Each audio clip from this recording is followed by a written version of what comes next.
Hi guys, and welcome back to Dalton Does DevOps. This is episode 3 of our AWS CDK A-Z series. In the last episode, we created a basic S3 bucket configuration, and you'll see that on screen now.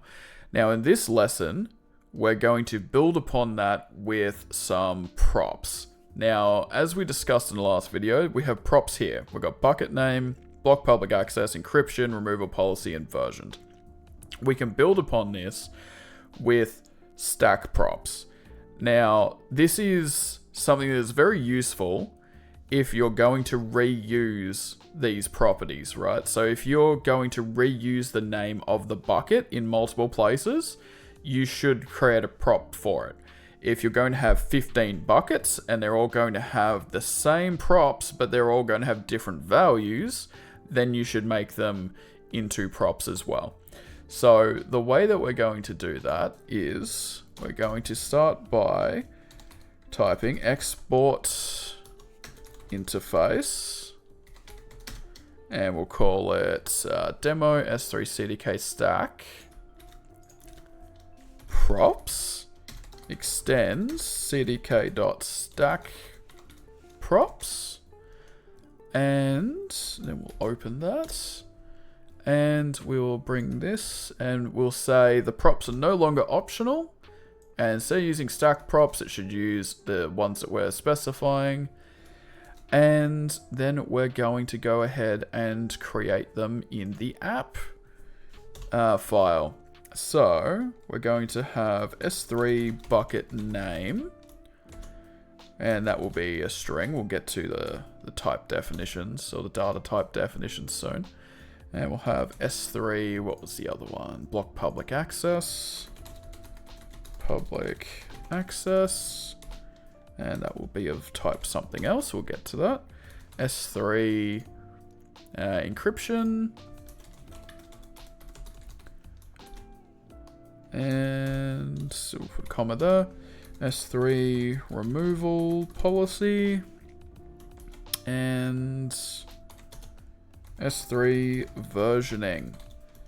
Now, what we're going to do for these is we're going to import S3 into this app file. Otherwise, we're not going to be able to use these type definitions.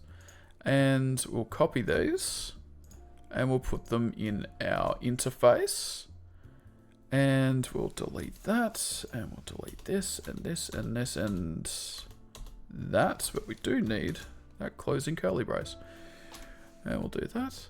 So, S3 bucket name is going to be of type string. Pretty easy.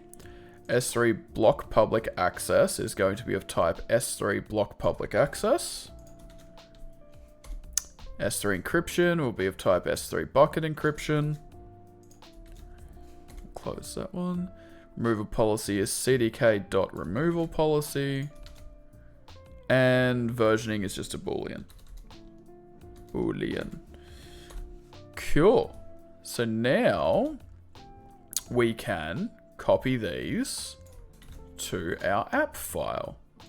So if we see that, now it's not complaining. Bucket name can be demo bucket. Our encryption will be the same. So for now, we'll just copy them the same as we did in the last episode. And S3 versioning will be false. You'll see we've got no more errors, which is nice. So now we need to replace these values with our props. So we type props.s3 bucket name. And do that for the rest of them. Props.s3 block public access. Props.s3 encryption. And props.s3 S3 removal policy. And versioned will be props.s3 versioning. Fantastic. All right. So if we now go and synthesize our stack again, synth,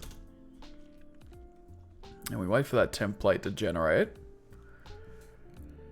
And we'll now have a look at it. We'll see that the properties that have been specified on it, we've got the bucket encryption, which is server-side encryption. We've got bucket name is demo-bucket. We're blocking the public access. We've got the deletion policy, which is delete, so that's the removal policy there. And the versioning is not present because we set it to false. Now, as I mentioned before, if you have 15 buckets or you have other resources that need certain things, like the bucket name, for example, or you have a Lambda that wants to know, certain attributes without querying them, without querying the resource itself, then these props are very useful. So, for the sake of demonstration, let's pretend we have 15 buckets, and we now wanted to make it so that every single one of those buckets was retained on delete. Well, that is something that we can now do very easily if we had all of the buckets set to use the prop S3 removal policy. Then updating this prop here and then running CDK synth again will show us that the removal policy is now set to retain. So we'll scroll down, or up. We'll scroll down. No, up. So you'll see the deletion policy is now retain instead of delete.